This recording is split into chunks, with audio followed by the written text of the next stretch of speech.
Hola, ¿qué tal? Muy buenas tardes. Ya estamos en Entre Líneas, el programa de análisis y debate de los principales acontecimientos noticiosos de la agenda nacional e internacional.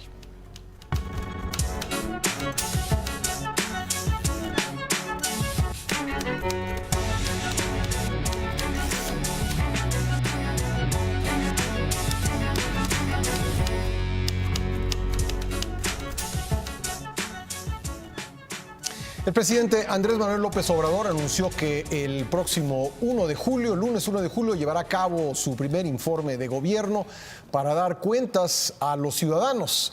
Será en esa fecha, además, para celebrar el primer año del triunfo en las urnas que lo llevó a la presidencia de la República, por lo que también emitirá un informe a detalle sobre estos 365 días. ¿Hubo avances?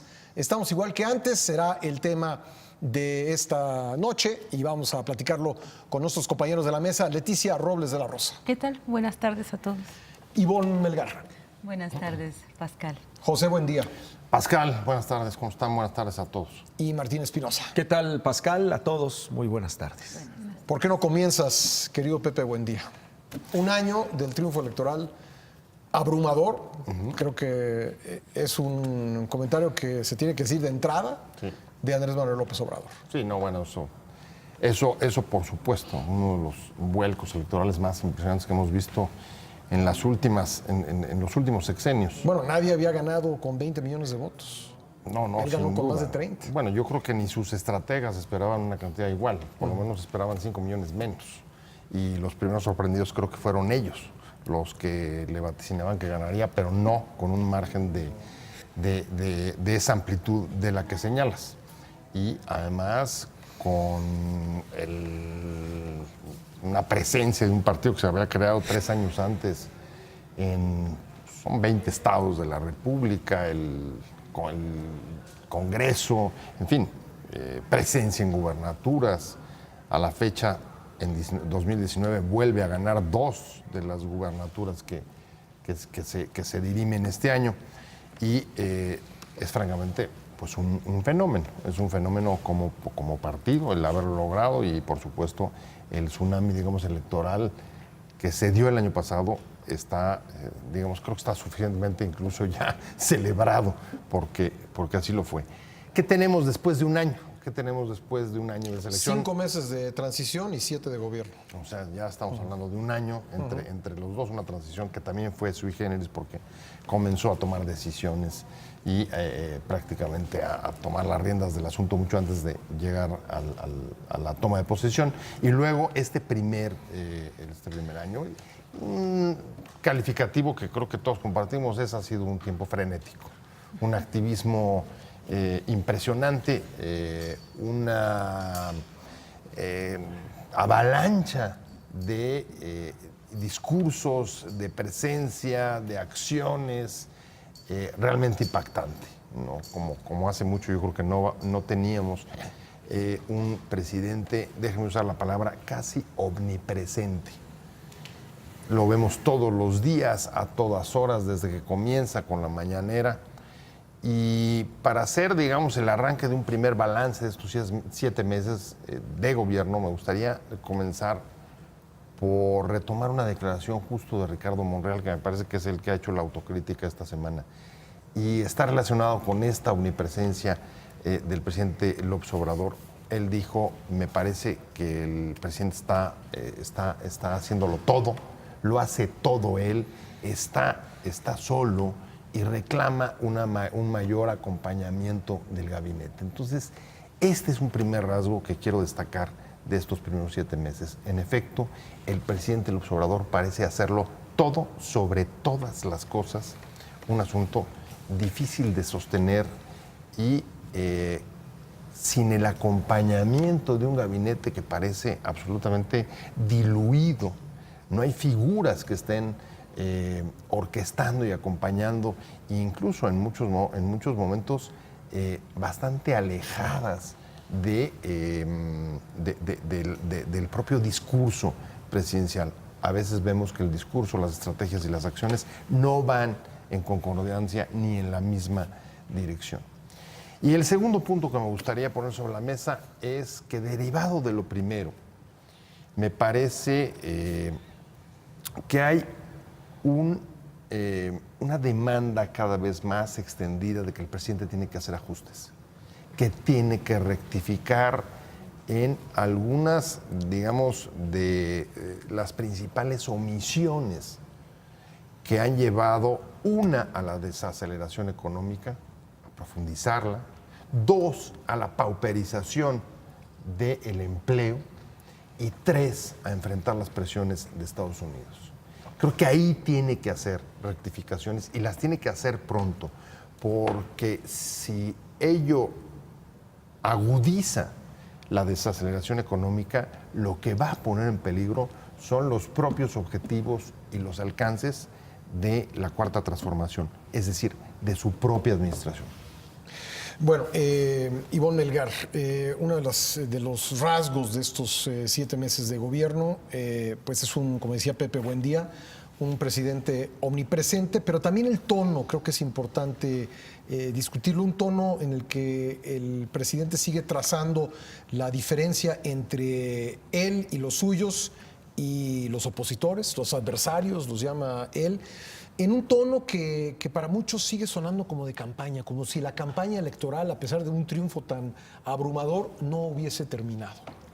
Efectivamente, Pascal, porque obviamente estos 30 millones de votos, este apabullante triunfo, se fue traduciendo en una inédita comunicación política cotidiana del presidente con su gente.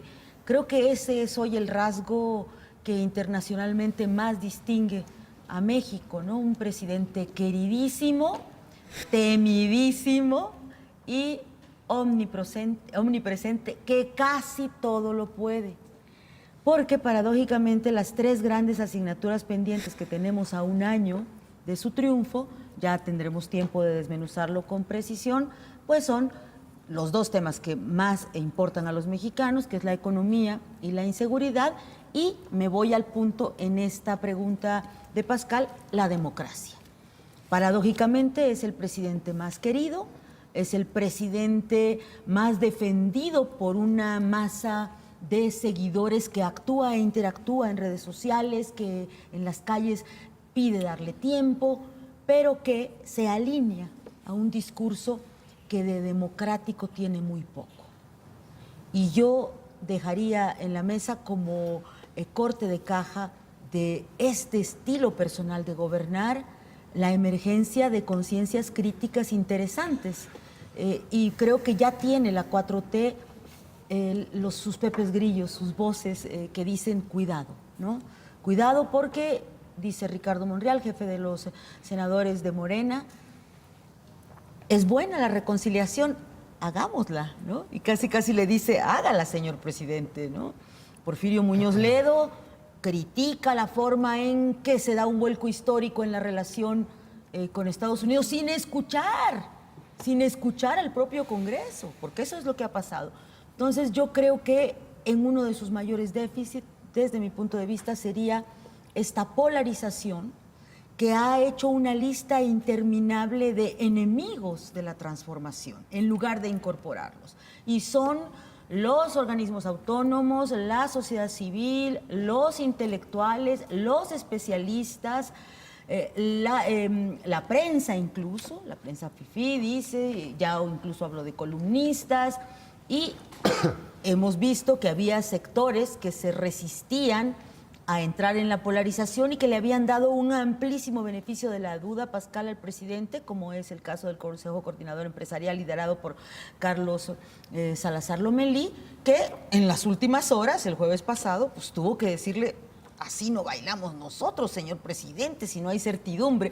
Quienes no se atrevían a la crítica lo están haciendo. Y me iría con la tercera conciencia, que creo que es el que mejor ha resumido el viernes anterior y el jueves con tuitazos que han tenido mucho éxito, y es este famoso legislador también de Morena de San Luis Potosí, el Mijis, revirándole a todos los aplaudidores acríticos del presidente y diciéndoles: yo vengo no de la política, yo vengo de la raza, vengo de la pelea, vengo de las bandas, y sé que dividir, etiquetar, no nos va a llevar a nada.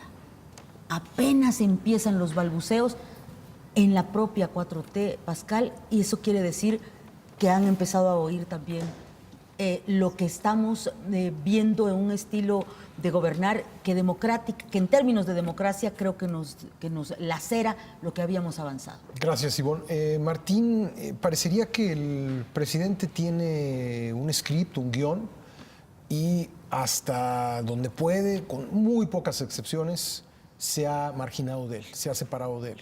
Va por un camino que él ha trazado o que él imagina, Claro.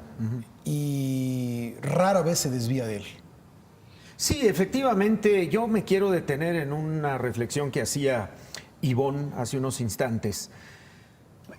Yo creo que hay que preguntarnos qué tanto hemos avanzado como sociedad en una formación verdaderamente democrática. O sea, ¿no estaremos regresando a una sociedad que prefiere dejarle el manejo de la cosa pública a una clase política anquilosada, vieja, con las prácticas que veíamos hace 40, 50 años y que están regresando a la forma de hacer política en ese guión que tú mencionas del presidente López Obrador, Pascal?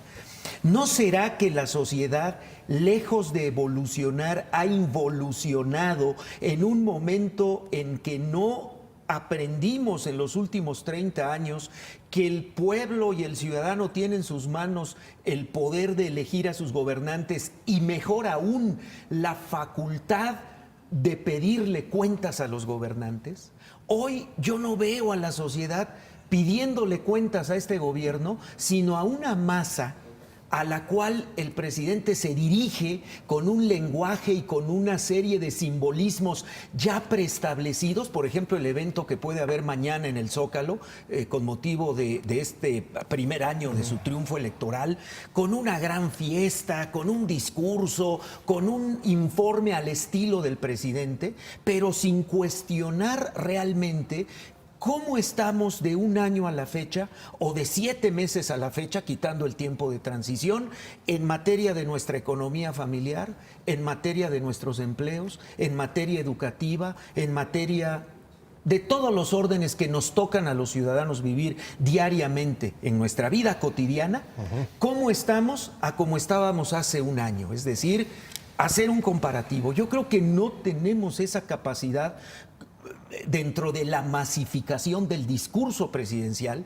Yo cada vez que veo estos actos en los estados de apoyo a los jóvenes que están capacitándose, construyendo el futuro, les llaman, yo cada vez que veo esos actos, yo veo masas. O sea, no veo verdaderos ciudadanos que digan, ah, caray, es verdad, se está dirigiendo a mi situación, a mi entorno, a la falta de oportunidades que yo tenía hasta hace unos años y que ahora estoy viendo que efectivamente se están preocupando por mí, o yo ya tengo mayores instrumentos para desarrollar una profesión, para aprender un oficio, como tanto lo ha cacareado el discurso presidencial, de que ahora los jóvenes tienen un tutor que les va a enseñar a hacer un oficio, que les va a enseñar a defenderse en la vida y a poder tener un ingreso legal sin tener que enfilarse o enrolarse en las filas del narcotráfico o del crimen organizado. Es decir, yo lo que estoy viendo es que la masificación social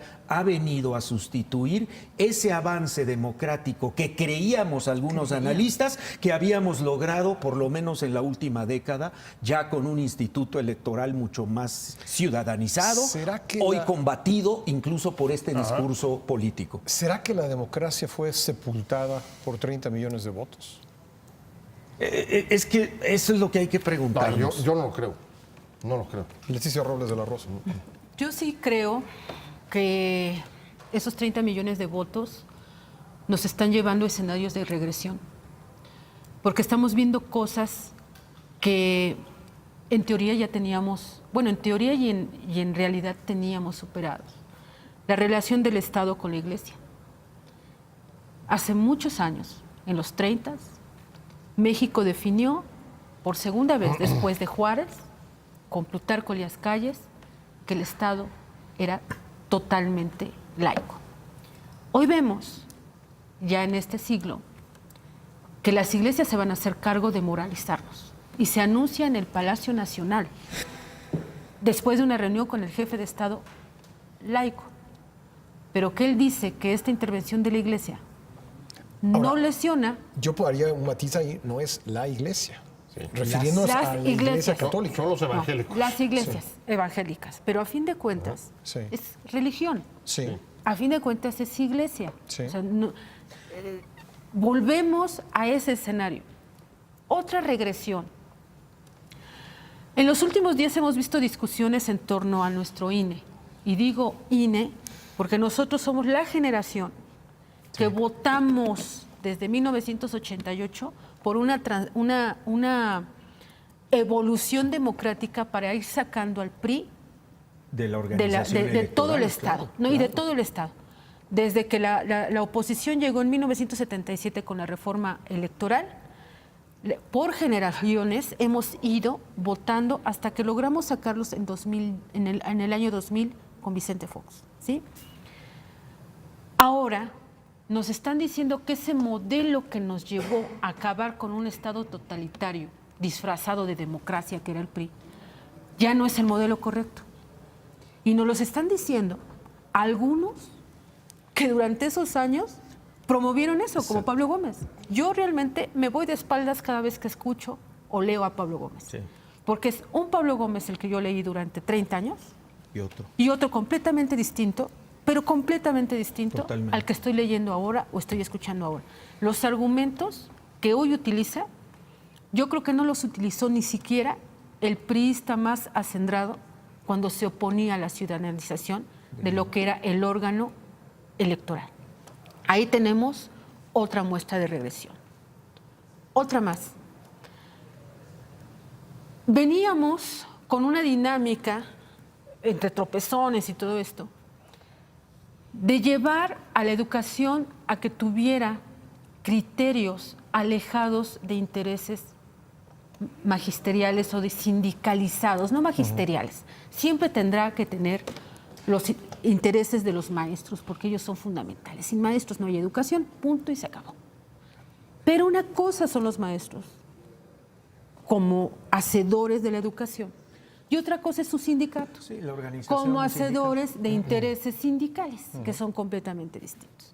La semana pasada nos dimos cuenta, además de que la reforma educativa tiene cambios importantes, ya nos dimos cuenta que volvemos a los criterios sindicalizados para los criterios educativos al empezar a reinstalar a maestros que ya demostraron que no tienen vocación magisterial, sino que es pura grilla y que se los va a volver a pagar por el Estado. Esa es otra muestra de regresión. Y creo que lo que está pasando en el sector salud nos está llevando a épocas de un México posrevolucionario, donde estábamos construyendo apenas instituciones, ¿sí? Y donde la mayoría de la población estaba fuera de los beneficios de la educación y de la salud que nos trajo la revolución. Ahora estamos volviendo a ver a mucha gente que está quedando fuera del sistema educativo, no porque formalmente esté fuera. O sea, tú estás inscrito al IMSS, o estás inscrito en el ISSSTE, o estás inscrito o estabas inscrito en el sistema Seguro de salud. Popular, estás en el sistema de salud. Y teníamos la ventaja de que aunque tú no tuvieras sistema de salud, pues ibas a un hospital público y te atendían. Ahora estamos viendo que hay escasez de medicamentos, que hay escasez de médicos, que hay escasez de infraestructura, que han cerrado clínicas. Y eso, aunque no te están cancelando tu derecho a la salud, de facto, no tienes derecho a la salud, porque sin médicos, no hay atención. sin medicinas, sin infraestructura, pues no tienes servicio de salud. Es decir, estamos en un México como hace muchos años no teníamos.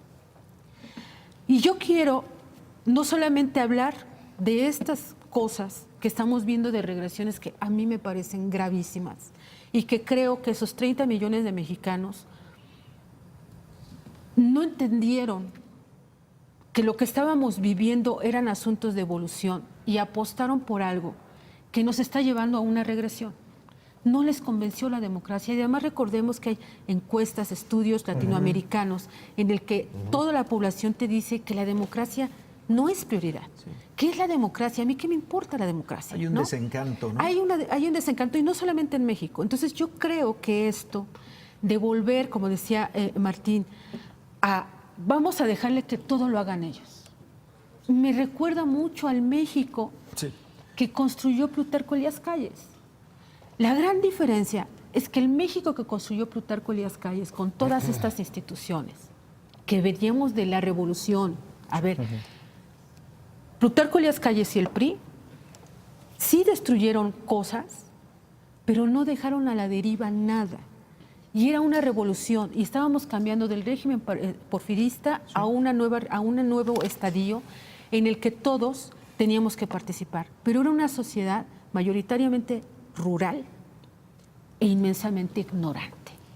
Hoy estamos en un proceso que pretende ser revolucionario, que se llama Cuarta Transformación, pero que está rompiendo con todo, sin dar continuidad de absolutamente nada, en una sociedad mayoritariamente urbana y mayoritariamente alfabetizada. Tenemos que hacer una pausa, regresaremos para continuar esta discusión. Esto es Entre Líneas, no se vaya. Estamos de vuelta en Entre Líneas. Pepe, buen día. Tú hace rato decías que no, piensas que no quedó sepultada la democracia bajo 30 millones de votos. Sí, no, desde luego. Y creo que incluso algunas interpretaciones que en el primer bloque se pusieron sobre la mesa me permitiría diferir, porque comienzo a notar que así como vemos este recurso del presidente de echar la culpa de todo lo que sucede hoy al pasado, también comienzo a percibir, no solamente aquí en esta mesa, sino en otros lados, una cierta nostalgia de un pasado que tampoco existió ni fue en muchos sentidos lo que comienza a anhelarse.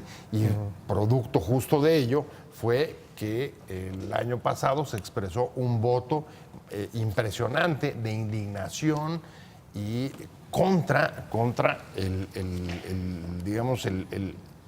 el último gobierno priista, pero no solo sobre él, sino respecto a un arreglo político que habíamos vivido después de la alternancia y que se denominó partidocracia, en el cual incluso algunas instituciones que en efecto permitieron la transición y fueron apoyadas mayoritariamente por la oposición, como en el caso del INE, comenzó también a estar bajo críticas y a mostrar fallas, como por ejemplo la penetración de los partidos políticos dentro de la integración de estos órganos. Ese es una falla que nos tenemos que hacer cargo, todos la señalamos también. No quiere decir que debamos de tirar el agua con el niño, el agua con todo y niño, como se dice en el refrán, pero sí hay que reconocer que el año pasado la gente votó en contra y votó mayoritariamente porque estaba insatisfecha. No solo, digamos, con esa desconfianza de la democracia, sino de esos gobiernos. Y lo que hubo fue un voto de castigo contra la élite política, contra la clase política. ¿Qué sucede ahora, 7 meses después? Tan no fue sepultada la democracia que en 7 meses hemos tenido procesos democráticos en los que tampoco Morena ha arrasado. Ahí están las elecciones en los estados, sobre todo para renovar congresos. Pero un momento, porque siguen operando las distritos. reglas establecidas, hace 30 años y con un proceso. Sí, pero tampoco No la se han gente cambiado. la gente no salió masivamente a votar en las elecciones el de riesgo- este Una año. abstención Sí, espantosísima. tenemos un problema de Entonces, abstención, sin duda. Y el ¿Y riesgo eso es es que democracia? esas reglas ¿Eso es creer en la que democracia? permitieron la llegada al poder de López Obrador pudiesen ser cambiadas, ¿no? Y A ver, respecto a ese punto Sí. tendríamos que estar muy atentos, Sí. sin duda, porque el único acuerdo que aquí ha permitido, digamos, transmitir el poder sin agarrarnos a golpes ha sido justamente el respeto al voto. Si eso se modificara, estaríamos en un problema muy grave y ahí sí de una regresión autoritaria enorme. Hoy por hoy, las reglas siguen operando. Y no solo siguen operando las electorales, ahí están también las encuestas y lo que está sucediendo con el bono democrático. El presidente está cometiendo errores y hay omisiones de él, no solamente en relación al pasado. Ha habido en la planeación de su estrategia, me parece que un error muy importante, que es concentrarse en el eje de lo que él llama cambios políticos y en la política social y relegar, despreciar, olvidar o menospreciar la economía. La economía y, como consecuencia de eso mismo, también de la seguridad. Pero ese es un error imputable a él, a su gobierno, y de eso es de lo que le tendremos que pedir cuentas. Creo que la opinión pública sí está reaccionando, Martín. Está bajando considerablemente el presidente en la opinión pública. Y eso significa un cambio en la percepción y en la aprobación de su gestión. Me parece que hasta ahí vamos Aunque siga bien. siendo alta, aunque siga siendo importante, sí, porque sin sigue duda, siendo sigue importante. 60% más. Sin duda sigue En siendo alta. 60% promedio, Digamos ¿no? en 60. Está en 60. Sí, pero no solamente son él. El viernes también conocimos una reducción de la aprobación de la jefa de gobierno, Sí, uno de esa los sí es terrible, bastiones ¿no? más importantes Sí, de la hay un 4T. desplome, hay un Hay desplome. un Ahí sí, desplome en la es- Ciudad de México. No, y otro es Veracruz. Y otros Veracruz. Veracruz. Entonces, sí están Morelos operando. también, ¿no? Y Morelos también. Sí, pero eso ¿en A qué esto- cambia, Pepe? Bueno, lo que cambia en que no podemos dejar de ver que sí tenemos una sociedad pendiente de los asuntos públicos, sí tenemos una sociedad que está tomando el pulso de las decisiones de sus gobernantes y de la manera como le están afectando. Otra cosa, y me parece que es otro elemento que hay que poner sobre la mesa, sobre las posibilidades que está teniendo la sociedad para expresarse, tenemos un desplome de la oposición. Exacto. Los partidos de la oposición, ¿qué le están ofreciendo? ¿Cuáles son los planteamientos que están haciendo? Sí, Lo pero decía eso es Ivonne un- hace rato. A ver, son más críticos y dentro de la 4T, Que los partidos. Porfirio Muñoz Ledo, Monreal, que lo que han podido articular Totalmente. la oposición. Y que Es que- además están utilizando mensajes bastante baratos. Es la que verdad. yo creo que la pregunta de Pascal Beltrán es muy pertinente. ¿Qué se sepultó con los 30 millones de votos? Y lo que sí hemos visto a un año porque sonamos muy pesimistas cuando mañana viviremos en el Zócalo un festejo, verbena. una verbena popular auténtica, porque la gente que sigue al presidente, que tiene fervor, sí está con una esperanza y una expectativa muy alta. ¿Qué se sepultó?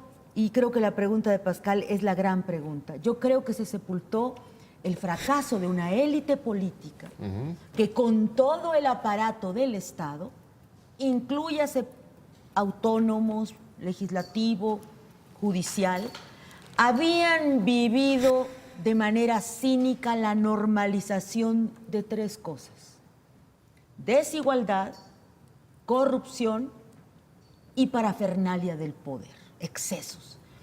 Por eso la narrativa del presidente López Obrador es tan fuerte y Claro. exitosa. Porque frente a lo que hemos tenido, hay pruebas. Frente a cuando él dice es que eran un gobierno paralelo que saqueaban, sí, señor, tiene usted razón. Es que no se vale que quieran que un experto opine y esta asamblea aquí en Veracruz no me diga cómo debo yo tener mis relaciones políticas con Donald Trump.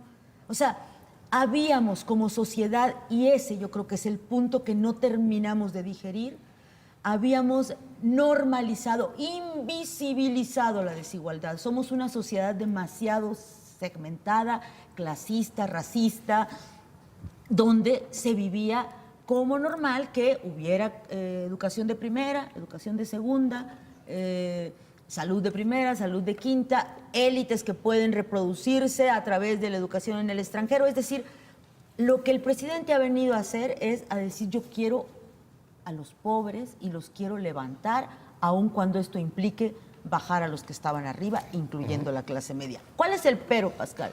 Yo creo que eso es lo que se enterró. Por eso la oposición no se puede levantar. A mí me parece muy buena la iniciativa de Futuro 21, ¿no? Que sacaron hace una semana los que sobrevivieron del PRD, pero perdón, frente a un líder político que hace política todos los días en las plazas, en las calles, sus pronunciamientos de café me parecen una caricatura. Tendría terrible. que venir un líder, digamos, como acaba de pasar en Turquía, donde un liderazgo, pues no voy a decir igual, pero finalmente del mismo corte populista que hemos visto en otras partes del mundo, un presidente que lo abarca todo, que incluso cambia la Constitución. Surge en Turquía un alcalde de Estambul, que es donde se formó el actual presidente Sí. de Turquía, y ese por fin genera un contrapeso. Eso es lo que no estamos viendo en la oposición Exactamente. mexicana, ¿no? Así es. Yo terminaría mi intervención respondiendo esta pregunta. Yo creo que las conciencias que mencionaba pueden proliferar. Confiaría en que surjan en la propia 4T, porque es mucho el poder, Pascal. Y mira, O sea, este tipo de figura puede este tipo de surgir figura por debería dentro. surgir por dentro. ¿Y cómo lo veo? Lo comparo con Alfonso Cuarón. En alguna entrevista, Alfonso Cuarón revelaba que nunca le compartió a nadie el guión de Roma. Y quedó una película preciosa que ha sido premiada. El problema con un país es que sí hay que compartir el guión. Y el presidente López Obrador no le ha compartido a nadie el guión. Esa es la verdad. Por eso el gabinete es chiquito, se achica y además no sabemos qué va a pasar mañana. ¿Qué va a declarar pasado mañana? ¿A Sí, quién va a va a haber cambios en el desmentir? gabinete, Necesitamos un guión y tienen que ser las conciencias de la propia 4T las que le digan qué sigue, presidente, porque queremos filmar todos la película. Coincido con el análisis de Ivonne, y es más, yo iría todavía a otro asunto que tiene mucha relación con lo que decía Ivonne, que es el presidente López Obrador supo cómo romper el establishment y supo cómo romper la vieja nomenclatura política de este país. Y eso, en abono al presidente, eso a mí me tiene sorprendido, porque ese es el valor del liderazgo que tiene el presidente de la República, hablando de liderazgos Es hoy en enorme, día. es O sea, enorme. el saber hablarle a la población en un lenguaje totalmente diferente a como habían hablado en los últimos años los líderes políticos en México, y llegarle y hacer empatía con las masas. Digo, eso no lo habíamos visto, por lo menos en muchos años, con los líderes políticos tradicionales que habíamos tenido, tanto en la derecha como en la izquierda y en los partidos que habían gobernado. Es decir, yo creo que este liderazgo que está representando el actual presidente de la República se sale de todos estos guiones tradicionales que habíamos visto en la política mexicana e introduce nuevos elementos para ver cómo va a surgir no la oposición que hoy tenemos toda fragmentada, sino una nueva oposición. Y yo creo que hasta ahorita no tenemos indicios o no tenemos signos o síntomas de por dónde pueda venir un real contrapeso al poder tan grande que hoy tiene el presidente. Es impresionante lo que el presidente hoy ha cambiado, ¿eh? Es como agarrar el tablero del ajedrez, moverlo todo y decir, señores, volvemos a hacer todo el juego, baraja nueva, porque se rompieron muchos cartabones de lo que había. Yo no estoy diciendo que eso sea lo mejor, ni estoy diciendo que eso sea terrible. Eso. Lo único que estoy diciendo es que el momento que estamos viviendo es una gran incertidumbre, no hay un guión que conozcamos los demás, y esto le mete todavía mucho más ruido a todo el proceso de democracia que algunos creemos que todavía es el camino que tiene el país para salir adelante. Y yo ahí establecería, a ver, en general, evidentemente coincido con Ivonne, pero tengo algunas precisiones desde mi punto de vista. Ella nos dice que el presidente supo ganarse a la sociedad a partir de criticar lo que estábamos viendo durante décadas, con el ofrecimiento de que eso va a cambiar, de que vamos a proteger a los pobres y no importa si a los de arriba los voy a bajar y todos seamos pobres, bla, bla, bla, a fin de vencer la desigualdad, las injusticias, la corrupción y la parafernalia. Así lo dividió en tres rubros, Ivonne. Desgraciadamente, los hechos distan mucho de mostrar que ese discurso encantador, Por supuesto. atrapador, basado en esos tres ejes, se vaya a convertir en realidad. Y ese es el problema, a un año de esta elección que nos ofreció todo eso. ¿Por qué? Porque estamos viendo que no hay un rompimiento absoluto con eso que criticó. No hay absolutamente nada concreto en contra de la corrupción. nada. Ni gente encarcelada, ni decomisos, más allá de lo que los procesos judiciales, que ya se habían iniciado antes, están llegando a conclusiones, ¿sí? 2, pelearse con el empresariado, cancelar contratos, bla, bla, bla, bla, bla, no va a implicar mayor beneficio a los pobres, sino por el contrario, va a generar mayores pobres. Y 3, cancelar los lujos de los pinos, digamos, por dar un simbolismo, de los pinos, y cambiarlo por un palacio nacional. A ver, por Dios, en la lógica, es un palacio. Ahí vivieron reyes, mandatarios, está lleno de reliquias, no solamente de valor económico, de oro, sino de valor histórico. Yo preferiría que mi presidente viviera en Los Pinos, austero, pero que viviera en Los Pinos y no en el Palacio Nacional. Pero bueno, lo estamos viendo como algo normal. Ahora, ¿qué veo? Yo por eso, en eso difiero de Ivonne. Sí, está el discurso. El problema es que a un año, hasta el día de hoy, no hemos visto de manera concreta ese cambio.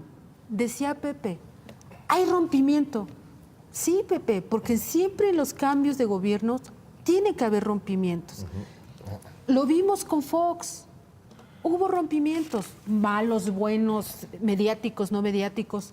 Ahorita evidentemente que tenemos que ver rompimientos. El problema es este. ¿Quiénes están cargando con esas decisiones? La clase media. La clase media es la que está sufriendo mucho, porque los ricos seguirán siendo ricos y los pobres seguirán siendo pobres, aunque les regalen el dinero. Porque el dinero nada más te alcanza para unos días, pero tú tienes que vivir muchos días, ¿no? Entonces, todavía no hemos visto los mecanismos que nos van a decir a nosotros cómo le vamos a hacer para que todos estos millones de pobres realmente dejen de ser de pobres cuando el Señor ya no esté en el gobierno o ya no esté en este planeta. ¿Cuáles son los elementos que nos está dejando? ¿Regalarles dinero? Pues un día se nos va a acabar el dinero. ¿Cómo le vamos a hacer? Ya no vamos a generar riqueza. Tú hablabas de la preocupación económica, justamente por eso. Si no estamos generando riqueza, ¿cómo le vamos a hacer? ¿Cómo los vamos a mantener? Todavía no vemos eso. Claro. Y creo que ese es el problema que vemos ahora, que todavía de manera concreta no hemos visto, como decía Ivonne, ni el guión, ni los pasos concretos que nos diga, mira, vamos en el camino correcto. ¿Todavía no? Yo plantearía una pregunta para el siguiente bloque. ¿Hay un guión? Ajá. Vamos Es una a pausa, gran regresamos. pregunta. ¿O es jazz político? Decía Ivonne Melgar en el bloque anterior que el presidente, quizá lo que está pasando es que el presidente no está compartiendo el guión, lo cual implicaría que tiene pues bien trazado el camino hacia donde quiere llegar, tiene sus metas muy, muy claras y va cumpliendo todos los días un paso más para llegar a esas metas. Yo preguntaba, antes de irnos a corte, si no existe la posibilidad de que no haya guión. Pues es una buena pregunta. Una gran pregunta. Y la verdad es que, a ver, la pregunta de Ivonne venía de decir los 30 millones de votos sepultaron una clase política. Coincidiría plenamente con eso. Ahora, Y más que la clase política. y ¿no? más. Y más. Digamos Exacto. lo que tú La clase planteaste. Es política un modus general. operandi del De- Estado. De acuerdo, pero a cambio de eso, creo, y también se refería cuando preguntabas si podía haber surgir líderes alternos. A ver, creo que en ese contexto, frente a esa crítica del modelo anterior, lo que hemos visto en estos 7 meses tampoco es muy sostenible. Porque lo que hemos visto es que hay un error de concepción en el ejercicio del poder de fondo, desde mi punto de vista. 5 sí, programas sí. después me dio Sería- la razón de lo que yo dije hace 5 programas. Aguántame. Creo que el error de fondo es Exactamente. uno pensar que el presidente puede arreglar todos los problemas de este país. Exactamente. Y que lo piense él Y es peor. pensar o creerse que el país puede volver a caber en un solo signo, aunque sea moreno. Creo que esos son los mayores errores de diagnóstico y de concepción que tienen que modificarse. Y uno de las muestras de modificación es justamente compartir el guión. Saber que la chamba, que el país, que sus problemas se tienen que discutir y alcanzar acuerdos y consensos mucho más allá del círculo cercano o incluso del presidente y la mañanera. Y por otro lado, que necesitamos como país una mayor intervención de otros sectores aparte de los que están tomando decisiones en la concepción, aplicación y discusión sobre los guiones. Creo que un ejemplo de que no se está haciendo, independientemente de que no sea, digamos, el guión que traiga en la cabeza el presidente, es el Plan Nacional de Desarrollo. Claro, ahí está yo iba a clarísimo recordar lo que ese ejemplo. ocurrió el Claro. viernes pasado. Un Plan Nacional de Desarrollo que es rechazado por la mayor parte de la oposición, por la cúpula empresarial, y lo que se está señalando es, pues no es un plan, es un, digamos, un catálogo. Compendio de idea- frases, de ideas, consignas. ¿no? Unidiario. Y eso no es un guión, o no es el guión real que se está Él siguiendo. mismo Y por dijo eso que no estaba quiere basado compartir en el guión. el diario de los Flores Magón, en 1908, ¿no? Es que eso que está diciendo Pepe es parte de la idiosincrasia que ha prevalecido durante años en la clase política mexicana. Y no solo en la clase política, lo vemos en la vida cotidiana, cuando alguien no quiere compartir con otro la forma en que resolvió un problema, como dicen los famosos secretos de la casa.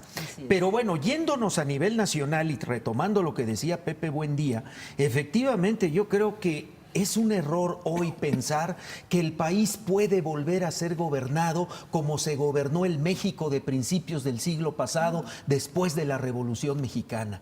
Y tienes toda la razón, porque aquí viene una frase muy interesante del presidente: se acabó el neoliberalismo. ¿Y qué viene? El posneoliberalismo. Se acabó la revolución en 1929. ¿Y qué viene? La posrevolución. Y entonces los conceptos son muy similares en cuanto a los tiempos que vivió el país a principios del siglo XX y los que está viviendo México del siglo XXI.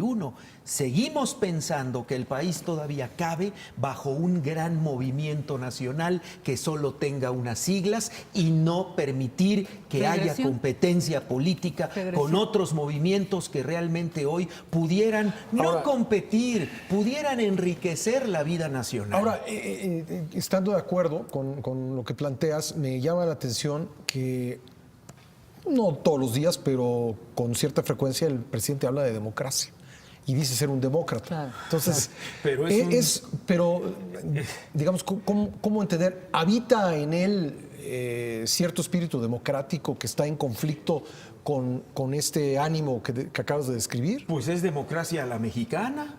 O sea, terminó el periodo neoliberal y lo que tú decías, terminaron los tecnócratas y ahora regresamos otra vez al tiempo de los políticos que fueron los que se formaron después de la revolución, o sea, en el tiempo posrevolucionario.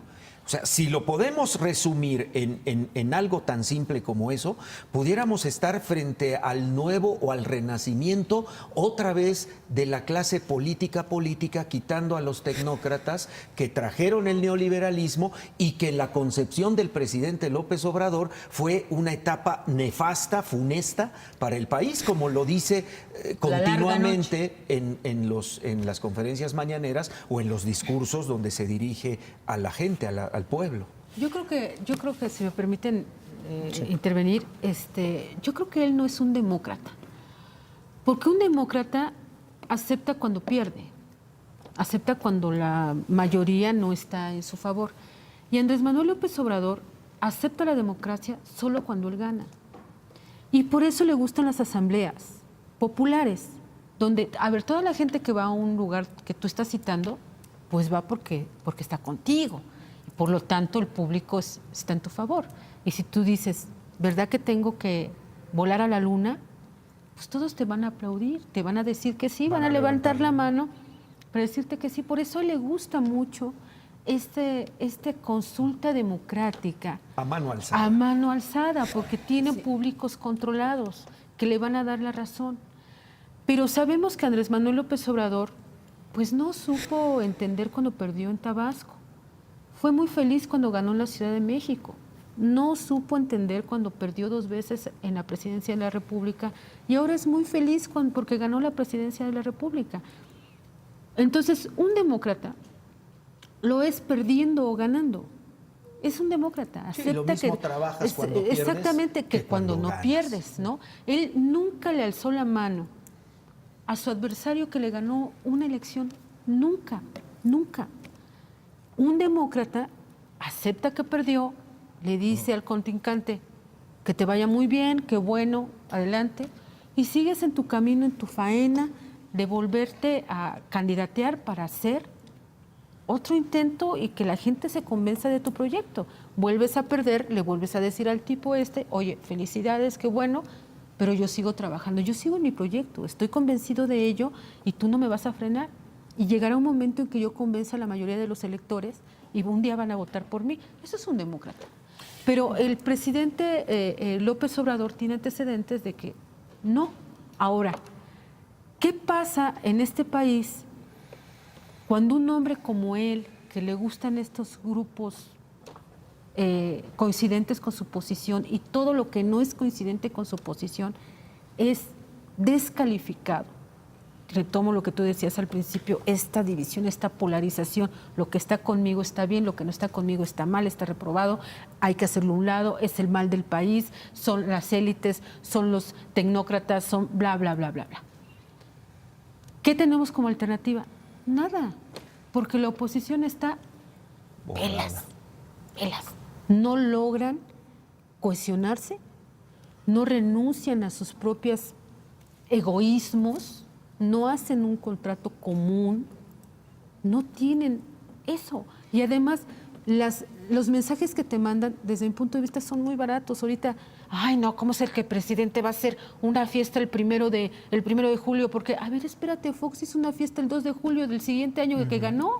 Pero ¿cómo es que va a dar un informe ante la población? No es informe. A ver, espérate, Calderón fue el primero que dio un informe de presidente en un auditorio nacional. ¿Por qué critican eso si ya lo hicieron? Por eso hablo de que son baratos, ¿no? Ahí difiero, No me dejaron. difiero, Leti. A ver. No me dejaron hablar. A ver, Está bien, adelante. adelante. No, yo diría que es justiciero, es decir, el personaje que el presidente se construye en los 18 años es justiciero y acumula una serie de afrentas que las ejerce y las despliega desde el poder. Haría solo 2 puntos que creo que son importantes, que las encuestas están revelando. La gente sí sabe que no se ha combatido la corrupción. La gente sí reconoce que la economía no está mejor. La gente sí reconoce que hay más inseguridad, pero el presidente está arriba, porque efectivamente hubo un voto para este liderazgo que no quiere compartir guión, para este liderazgo al que le tienen un pánico sus propios colaboradores, para este liderazgo al que absolutamente nadie el pasado lunes le dijo, presidente, levantemos a esa señora que está De rodillas. de rodillas, no se puede usted permitir esa imagen. El rostro de Alfonso Durazo, secretario de Seguridad, el rostro de la secretaria de Gobernación, o sea, era muy, muy impresionante. Yo creo que tenemos que hacernos cargo de este liderazgo y de qué tanto quienes lo rodean van a permitir que lo siga ejerciendo. Mi preocupación mayor es que el presidente sabe de qué cojea toda la oposición y ha decidido guardar todos los expedientes debajo de la mesa para usarlos a discreción y no romper esos pactos de impunidad que nos llevaron a desechar el Estado que hace un año se fue a la basura con las elecciones. A ver, 3 apuntes rápido. Sobre el asunto del presidente democrático, no. La verdad es que no comparto esa visión, Leti, porque al mismo tiempo que en efecto ha habido 2 ocasiones en las que no ha reconocido los resultados. 3, no, Tabasco. 3. Podemos, el estatal. De hecho, 4, porque fueron 2 elecciones en Tabasco. Exacto. Al mismo tiempo, no podemos dejar de reconocer que es un líder político que nunca ha abandonado las instituciones, ni ha dejado de participar en los procesos electorales, ni ha buscado el poder por un canal que no fuera la vía electoral.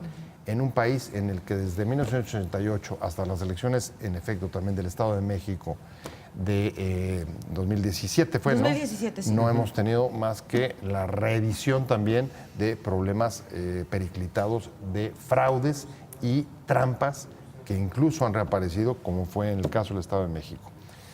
Hay que reconocerlo, y yo creo que ese es uno de los grandes valores que ha tenido. Es un líder político que en muchos momentos ha servido de pararrayos para evitar el desbordamiento de conflictos que pudieran haber acabado en situaciones de violencia. ¿Cuál? Pues mira, me tocó presenciarlo a mí directamente desde Tabasco en 1989, cuando se levantaron las presidencias municipales y el día de la elección le dijeron, oiga, no se puede por la vía pacífica, hay que tomar el poder por las armas. Y él, en ese momento, les dijo, vamos a dar un mitin, vamos a Cárdenas, y desde ahí mandó a llamar a una lucha pacífica, como ha reiterado durante toda su historia, y dentro de las instituciones y lejos de las armas. Creo que esa historia que estoy contando, que me tocó presenciarla a mí directamente, se ha repetido en varios otros momentos. Entonces, creo que no, creo que descalificarlo de esa manera sería Bueno, decir que no es demócrata no es descalificar, es describirlo. Bueno, es que un presidente que preside una democracia, que no sea demócrata, es un problema. Pero en segundo caso, me parece que es un error, y quizá el más grave que podría cometer, pensar que en este país puede darse un regreso a la etapa anterior. Este país es distinto. ¿Te parece tan difícil? Me parece que sería un error gravísimo pensar, porque es inviable. Este país, ¿Tú no lo ves? Yo no lo veo. Tenemos instituciones funcionando. Hay un Cuando Congreso. desconocen la primera recomendación de la CNDH. Me parece que eso es un error. Es un error. Pero que es está sistemático haciendo- con No, todos los a ver. órganos autónomos. No, pero sistemático. tenemos- O los infiltra, o los destruye, o los desconoce. A ver, O vamos los por- balconea, porque vamos- también traen sus O los balconea, expedientes claro. sucios Así los es. autónomos. Vamos por partes. A ver, tenemos un Congreso que todavía está funcionando hasta donde yo veo, y tenemos una oposición que en varias de las reformas que se han aprobado ha estado en contra y ha logrado pararlas, cambiarlas, En el transformarlas, Senado, donde está etcétera, Monreal. etcétera. En el Senado, donde ahí está hay, Monreal. ahí hay un ejemplo. Ahí nada Sí, más. por eso se llama Congreso también. Bueno, por eso, Congreso pero General. es que tienes que Dos, tenemos un diferenciarlos. poder judicial. El Poder Judicial ha aceptado importantes amparos hasta hoy, por ejemplo, respecto del tema de Santa Lucía. Eso no existía en la época dorada del PRI, porque los poderes estaban subordinados. Yo no veo, además, un país plural, diverso, como el que se ha desarrollado en los últimos 20 años, que pueda caber. Y ese es el error, en todo caso, que se cometería. Sí. Pensar que ese país puede volver a caber en un solo... 6 letras. En 6 letras. Sería un error garrafal. Totalmente. Martín, para cerrar. Yo creo que son luces y sombras, más sombras que luces, pero bueno, yo creo que hay una serie de grandes pendientes, lo decía Ivonne, el tema de la seguridad pública, gran pendiente, el tema de la economía, que ya empieza a golpear a familias, sobre todo de clase media, pero también familias de clase baja, donde el padre de familia o la madre de familia o un hijo adulto se quedó sin trabajo, quienes laboraban en el sector público y quienes laboran en el sector privado. Estamos viendo un estancamiento económico, todos lo hemos comentado en mesas anteriores. Creo que son de los dos grandes pendientes. El sistema de salud con muchos problemas hoy en día por la cuestión de los medicamentos, se cambiaron todas las reglas, etcétera. Yo creo que ahí es donde estamos viendo ya en la vida cotidiana ciertas afectaciones que empiezan a generar ya un declive que también pues es normal en el ejercicio del poder, que la gran incertidumbre es a dónde va a llegar. Puede seguir a niveles cada vez más bajos o se puede detener o en fin puede causar mayor incertidumbre en el país. Pues ha sido todo por hoy. Muchísimas gracias por haber seguido esta discusión. Gracias a nuestros compañeros de la mesa. Vamos a regresar con ustedes la próxima semana. Soy Pascal Beltrán del Río. Hasta entonces.